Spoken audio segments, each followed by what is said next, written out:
Hello friend, જય Shri Krishna. Gita cooking ચેનલમાં તમારું સ્વાગત છે. તો આજે આપણે સરસ મજાનો ચોકલેટ આઈસ્ક્રીમ ઘરે બનાવવાનો છે, એકદમ સહેલી રીતે. તો અત્યારે ગરમીની સિઝન શરૂ થઈ ગઈ છે, તો અલગ અલગ સરસ મજાના બધા જ પ્રકારના આઈસ્ક્રીમની રેસીપી તમારી જોડે શેર કરીશ. તો આજે જે હું આઈસ્ક્રીમ બનાવવાની છું તે ચોકલેટ આઈસ્ક્રીમ બનાવવાની છું. તો ખાસ મારો વિડીયો એન્ડ સુધી જોજો, તો તમને ખ્યાલ આવશે કયો સામાન લીધો છે, કયો મેઝરિંગ કપથી હું બનાવું છું. તો આજે આપણે સરસ મજાનો આઈસ્ક્રીમ બનાવવાનો છે ચોકલેટ. તો તમે સ્ક્રીન ઉપર લાઈક કરજો અને સબસ્ક્રાઇબ જરૂરથી કરી લેજો.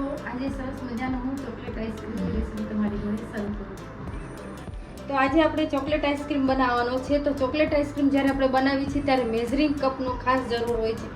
તો એમાં છે ને મેં આ 1 કપ લીધો છે, આ એનો ચોથાઈ કપ છે અને આ 1 ચમચી છે. તો 1 ટેબલ સ્પૂન કહો કે ચમચી કહો, આ જ માપથી આપણે બધું જ મેજર માપ લેવાનું છે. તો સૌથી પહેલાં આપણે શું કરશું, તો મેં છે ને એક બાઉલ લીધું છે. તો આ બાઉલમાં છે ને આપણે 1 કપ ફૂલ ફેટવાળું દૂધ લેવાનું છે. તો આ દૂધ છે ને મારું ગાયનું દૂધ નથી, ભેંસનું દૂધ ફૂલ ફેટવાળું છે. તો 1 કપ લીધું છે. હવે તેની જોડે આપણે મિલ્ક પાવડર લેવાનું છે. તો તમે કોઈ પણ બ્રાન્ડનો સરસ મજાનો મિલ્ક પાવડર લઈ શકશો. તો મિલ્ક પાવડર 1/4 કપ આપણે મિલ્ક પાવડર લેશું. જો 1/4 કપ આપણે મિલ્ક પાવડર લેશું. બધું આ મેઝરિંગ કપથી હું તમને શેર કરીશ. તો આ 2 વસ્તુ આપણે એડ કરી દીધી છે. તો હવે છે ને આપણે એમાં ખાંડ એડ કરવાની છે. તો ખાંડ કેટલી એડ કરીશ, તો ખાંડ છે ને હું 3 ચમચી એડ કરીશ. તમને એમ લાગશે કે ઓહો આટલી બધી ખાંડ મીઠું લાગશે, નહીં, પણ હજી આપણે ક્રીમ એડ કરવાનું છે, એકદમ ફીકું હોય છે, એટલા માટે આપણે આમાં જ બધા આપણા જે ઇન્ગ્રેડિયન્ટ એડ કરવાના છે એ બધા એડ કરીશ.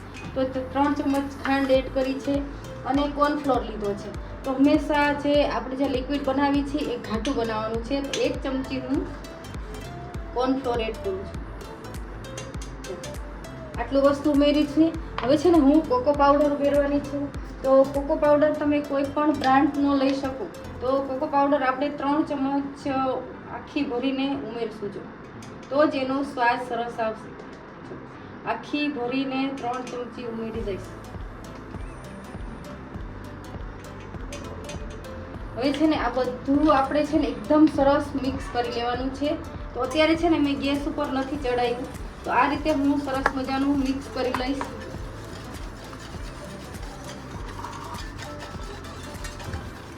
તો ગાંઠા વગરનું સરસ મજાનું આપણે મિક્સર તૈયાર કરવાનું છે. હવે છે ને હું ગેસ ચાલુ કરી દઈશ અને ગેસ ઉપર આ મિશ્રણને રાખી દઈશ. જો ગાંઠા વગરનું સરસ મજાનું આપણું મિક્સર તૈયાર છે. હવે છે ને હું ગેસ ચાલુ કરી દઈશ.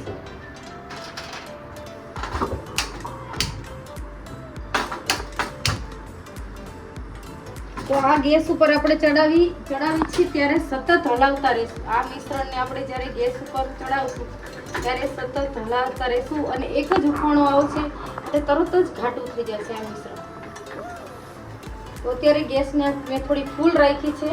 પછી જ્યારે મિશ્રણ ઉભરો આવશે અને તરત જ આપણે ગેસને ધીમો કરી દેશું, નહીં તો શું નીચે ચોંટી જશે. તો આ આઈસ્ક્રીમ એટલો સરસ ક્રીમી અને ટેસ્ટી સરસ મજાનો ચોકલેટ આઈસ્ક્રીમ બનાવું છું હું તમારી જોડે.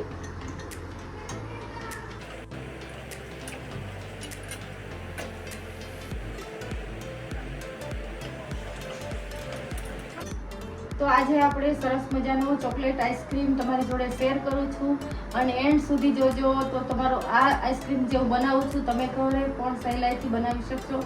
એકદમ ક્રીમી અને ટેસ્ટી સરસ મજાનો આપણો ચોકલેટ આઈસ્ક્રીમ બનીને તૈયાર થશે. તો હું અત્યારે સરસ મજાનો જે ચોકલેટ આઈસ્ક્રીમ બનાવું છું અને આ તમારી જોડે વિડીયો શેર કરીશ. અને હું દરરોજ રાતે 10 વાગે લાઈવ આવું છું. તો ખાસ તમે સબસ્ક્રાઇબ કરી લેજો અને રાતે 10 વાગે જ્યારે હું લાઈવ આવું છું ત્યારે તમે ખાસ મારી રેસીપી જોવા. થેન્ક યુ, જરૂરથી આવજો. વેલકમ.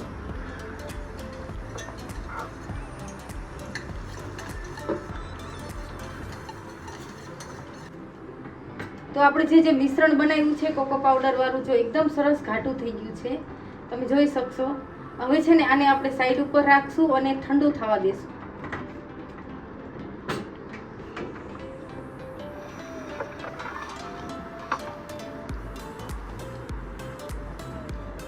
તો આપણું આ મિશ્રણ ઠંડુ થવા માટે રાખ્યું છે અને એમાં જ આ ચોકલેટ છે ને એક લીધી છે, એને મેલ્ટ કરીને આપણે આની અંદર એડ કરવાની છે. તો ચોકલેટને છે ને હું મેલ્ટ કરી લઈશ.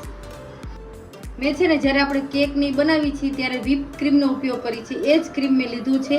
તો જે કપથી આપણે દૂધ લીધું હતું ને એ જ કપથી આપણે આ વ્હીપ ક્રીમનો ઉપયોગ કરશું.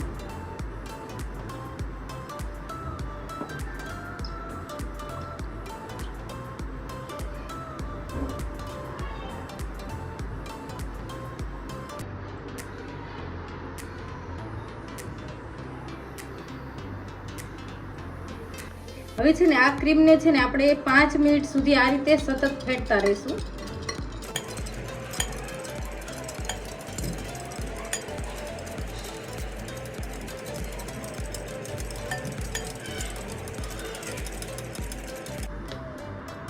તો આ મિશ્રણને છે ને 10 જ મિનિટ આ રીતે સરસ ફેટી લીધું છે. હવે છે ને જે આપણે મિશ્રણ બનાવ્યું છે ચોકલેટનું એને આપણે એડ કરી દઈશું.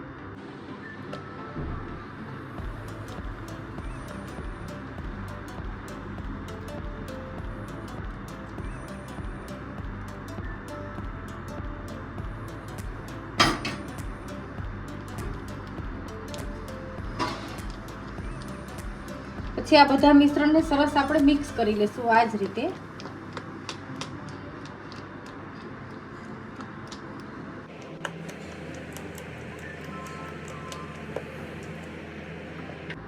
એક છે ને આપણે ચોકલેટ પણ મેલ્ટ કરીને રાખી છે, મેં હમણાં જ તમને બતાવી. તો એ ચોકલેટને છે ને એને પણ આપણે આમાં એડ કરી દઈશું, જે આપણે મિશ્રણ છે ને એમાં. આજે આપણે સરસ મજાનો ચોકલેટ આઈસ્ક્રીમ હું બનાવું છું.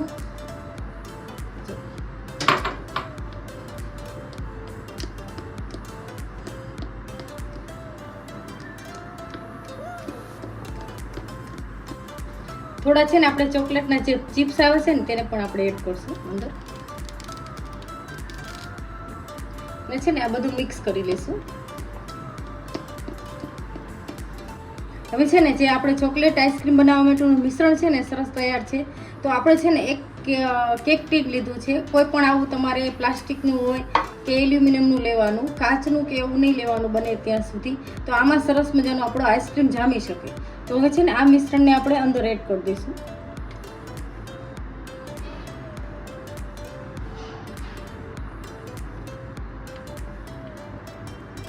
ઉપરથી ચોકલેટના ચિપ્સ અંદર એડ કરી દઈશું થોડા.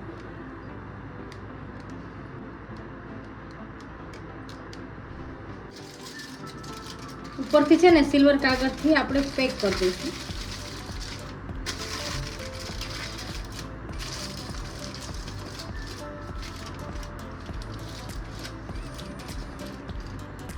અને છે ને 6 થી 7 કલાક માટે આપણે ફ્રીઝરમાં રાખશું.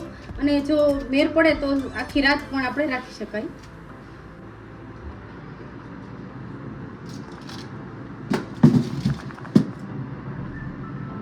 તો આપણે છે ને ઓવરનાઇટ મેં ફ્રીઝમાં રાખ્યો હતો.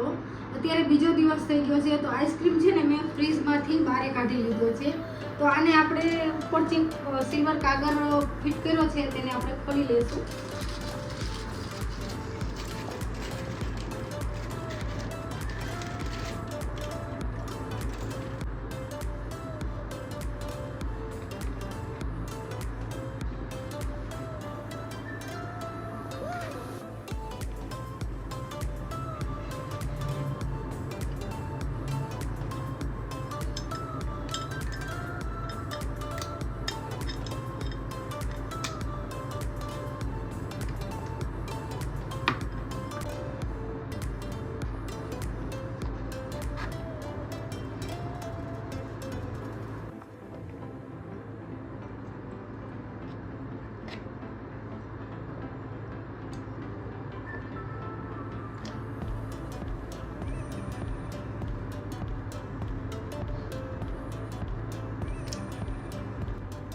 આપણા આઈસ્ક્રીમ છે ને એની ઉપર આપણે ડાર્ક ચોકલેટ મેં મેલ્ટ કરીને રાખી છે તે આપણે એડ કરશું.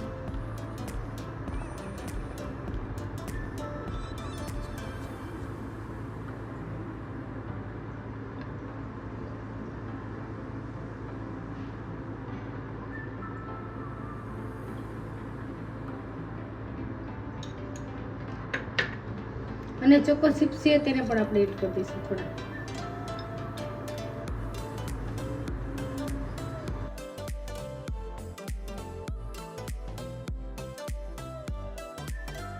તો આજે આપણે ઘરે એકદમ સહેલાઈથી સરસ મજાનો ચોકલેટ આઈસ્ક્રીમ બનાવ્યો છે, તો તમે પણ એકવાર જરૂરથી ટ્રાય કરજો. તો હું તમને છે ને ચમચી ભરીને પણ બતાવું. તો તમે જોઈ શકશો એકદમ ક્રીમી અને ટેસ્ટી એવો સરસ મજાનો આપણો આઈસ્ક્રીમ થયો છે.